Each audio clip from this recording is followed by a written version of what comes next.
150 liters, right? Their wooden barrels are made from white oak, and the rum when it's made has no color. It is crystal clear.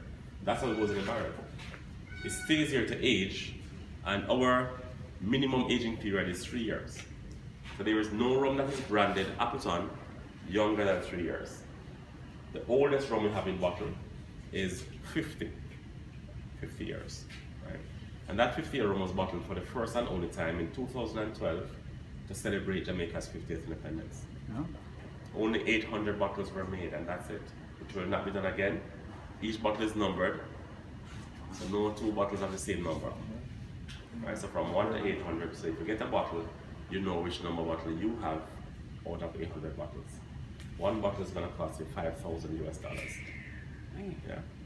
So the rum as it ages is going to take color, aromas, and sweetness from the wood. So naturally, the wood carries what we call tannins. So it has tannins, it has cellulose, and flavonoids. So the rum picks up color from tannins, the sweetness from cellulose, and the aromas from flavonoids, all natural in the wood. Right? So it gets darker, smoother, sweeter, and more expensive. Right? Yes. The wood is permeable, it allows air to pass through. But air passing through allows the rums to breathe. That's how we get aging. No breathing, no aging. So the rums will not age in the bottle. A 10-year bottle of rum that's left in a cupboard for 40 years is still a 10-year bottle of rum. So if you're trying to do that, you're wasting time. You might just drink it and buy more, it's not going to age very long. With aging comes evaporation. So the longer we age, the less we end up with, and that's why the price goes up. The evaporation rate here will vary from 2 to 6%. And that has to do with the climate and the strength of the alcohol. So two major factors which determines how much is lost, which is the climatic conditions and the strength of the alcohol. In a warmer climate, we lose more, but the rum matures quicker.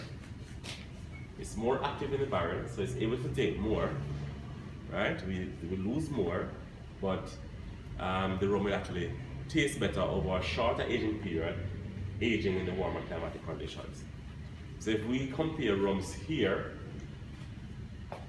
after 1 year of aging, if we want the same profile, if we age in a cooler country or cooler climatic condition, take for example, as cool as Canada or some parts of the US or England, then the profile that we get after a year, we achieve the same profile after 3 years of aging in that kind of climatic condition. Oh, wow. So it's an advantage for us. Because if we had taken our 50-year rum there to be aged, we'd have to wait for 150 years to achieve that same profile that we got after 50 years. Right? So that's how it is. But losing that much, we could not age a single barrel of rum for 50 years. If you do the calculation for 2%, then you're going to see a barrel of rum being alone is going to be empty by 37, 39 years. It's going to be empty. So for us to age for those long periods, we do a batch aging, and that allows us now to consolidate the batch. So we combine the barrels from the same batch every 3 years, topping the barrels back up to full, but using rums from the same batch. So all we do is, for example, if a batch of rum is going to fill 100 barrels, at the end of 3 years, we pour all 100 barrels into one big vat, refill the barrels, and you might end up with 95. You do the same thing 6 years time. So at 6 years, you pour all 95 into one, and then refill again, you might end up with 90. So you continue doing that for 50 years. From 100 barrels, you end up with about, say 30, no not 30, about 40, 45 barrels, somewhere about here. And that's why the price keeps on going up, because at the end of the day, you still have to account for what you actually started out with. So you might physically have 40 barrels to sell, but initially you start with 100. So you have to price for the 100. You know, so that's pretty much how it is, guys. With the amount of alcohol